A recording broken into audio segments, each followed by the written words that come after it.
வணக்கம். நான் உங்கள் ஜெகநாதன். தெலுங்கு சினிமா தயாரிப்பாளர் நாகவம்சி அவரோட எக்ஸ் தளத்துல தமிழ் கடவுள் முருகர் தமிழ் கடவுள் இல்லை. வட இந்தியாவில் பிறந்தவரு. அதனால அவரு தெலுங்கு தேசத்தை சேர்ந்தவரு அப்படின்ட்டு ஒரு சர்ச்சையை கிளப்பியிருக்கிறாரு. நாம் தமிழர் கட்சி ஒருங்கிணைப்பாளர் சீமான் இதை கண்டனமா கண்டிச்சிருக்கிறாரு. வரலாற்றை திரித்து தமிழர்களை இழிவுபடுத்தினால் கடும் விளைவுகளை சந்திக்க நேரிடும். நாகவம்சியின் பதிவுக்கு பாத்தீங்கன்னா சைவ சித்தாந்தர்கள் அவங்க மத்தியில பெரும் சர்ச்சையையும் பெரும் எதிர்ப்பும் கிளம்பி இருக்குது. இத குறித்து தெலுங்கு ஊடகங்கள் பாத்தீங்கன்னா நாகவம்சியிடம் ஒரு கேள்வி எழுப்பப்பட்டிருக்கு. நான் இந்த விஷயத்தை புறந்தள்ளி விடவில்லை.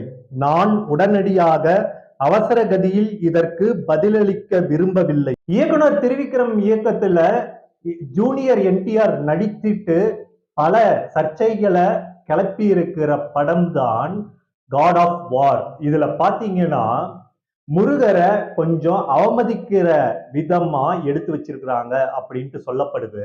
படம் தொடர்பான அறிவிப்பை தன்னோட எக்ஸ் தளத்துல நாகவம்சி அவர்கள் பதிவிட்டிருக்கிறார். வடக்கில் பிறந்து மைய பகுதியில் உருப்பெற்று தெற்கில் போற்றப்பட்டு இப்போது பிரபஞ்சத்திற்கே சொந்தமாக இருக்கும் ஒரு காவியம்.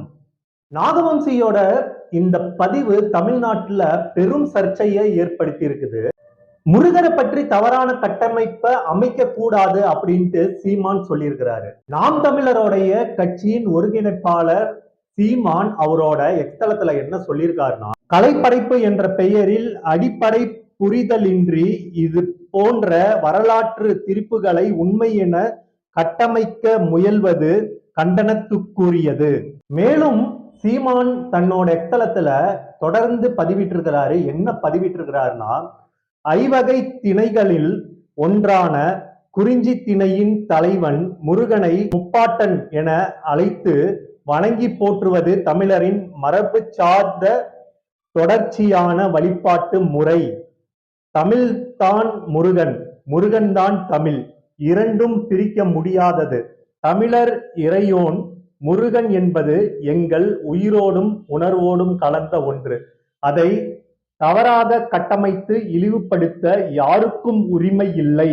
இப்ப பாத்தீங்கன்னா தொல்காப்பியம் தொடங்கி திருமூர்காற்று படை வரைக்கும் தொல்காப்பியம், எட்டுத்தொகை, சிலப்பதிகாரம், சங்க இலக்கியங்கள் இதெல்லாம் சேயோன், செவ்வேல், சேவல் கொடியோன், சேய், முருகர் கடவுள், நெடுவேல், தெய்வம், முருகு, அணங்கு, தேவாரம், திருவாசகம், திருப்புகழ் இதுல எல்லாத்திலையும் முருகனை பற்றி தமிழ் கடவுள் என்று நாமெல்லாம் போற்றிட்டு இருக்கிற இந்த நேரத்துல தெலுங்கானா படப்பிடிப்புல இழிவுபடுத்தும் வகையில தமிழ் முருகரை அவ்வளோ இதாக எடுத்து வச்சிருக்காங்க அப்படின்ட்டு மக்களுக்கு இடையே பெரும் சர்ச்சையை உண்டு பண்ணி இருக்குது.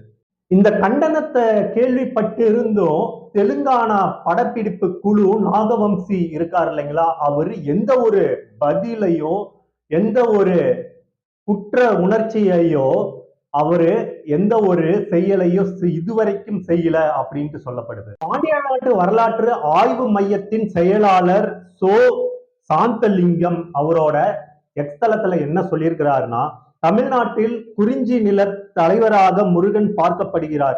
ஓர் இனத்தின் தலைவராக மக்கள் வணங்குகின்றனர். வட இந்தியாவில சிவனுக்கும் பார்வதிக்கும் பிறந்த இரண்டாவது மகன் முருகன் என்று புராணம் கூறுவது தவறில்லை.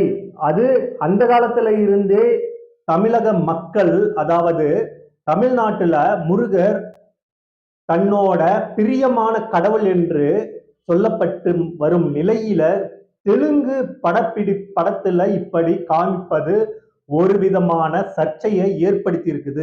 வட இந்தியாவில பாத்தீங்கன்னா முருகருக்கு மனைவிகள் இல்லை என்று அதுல சித்தரிக்கப்பட்டிருக்குது காட் ஆஃப் வார் தமிழ் படத்துல.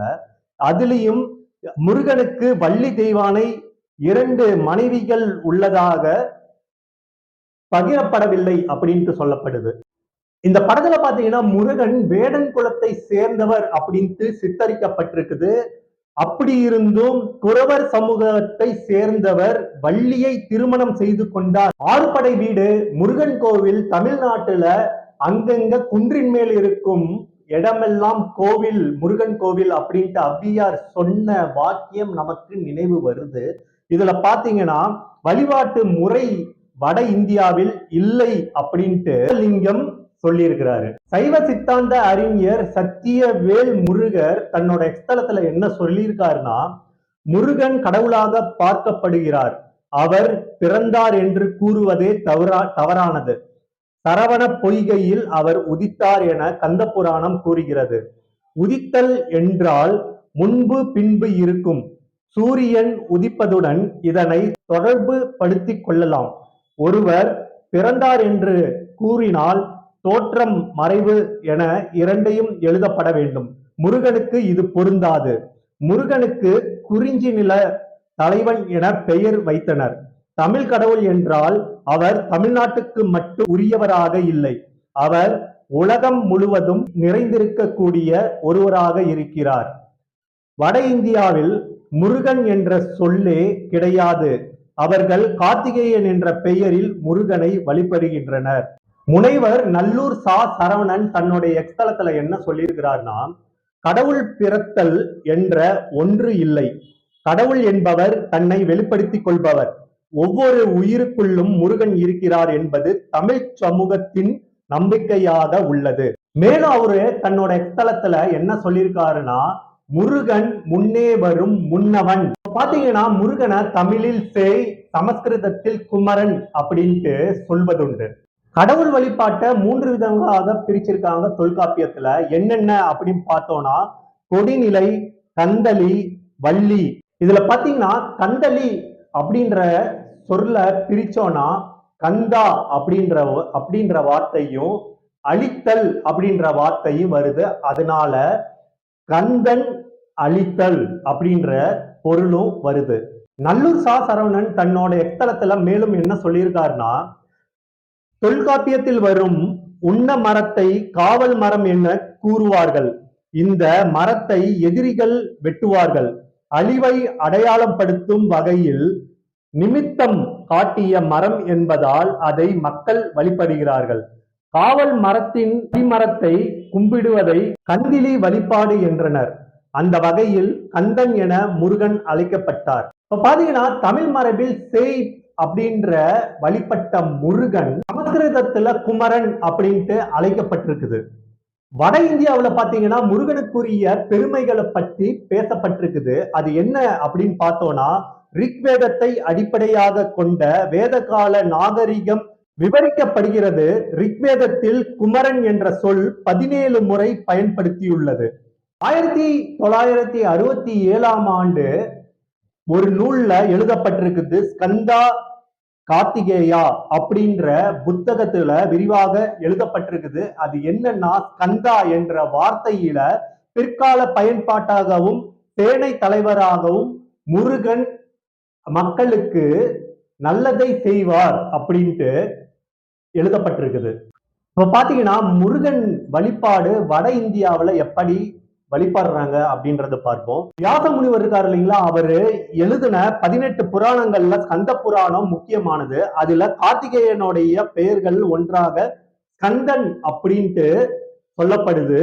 அதுல தென்னிந்தியாவுல இருக்கிற முருகன் என கூறப்படுகிறது. அவரை கந்தன் என்ற பெயர்ல வட இந்தியாவுல போற்றப்படுவது வழக்கமாக இருக்குது. இதுல பாத்தீங்கன்னா முருகன் கங்கை ஆற்றில் சரவண பொய்கையில பிறந்தார் அப்படின்ட்டு புராணங்கள் சொல்லி இருந்தாலும், அதுக்கப்புறம் தெற்கில இருக்கிற ஸ்ரீ சைல மலைக்கு போய் தேவர்களை பாதுகாத்தாரு அப்படின்ட்டு சொல்லப்படுது. தலைவனான தேவேந்திரனன் வம்சாவளி திராவிடத்தை சேர்ந்ததாகவும் சொல்லப்படுது.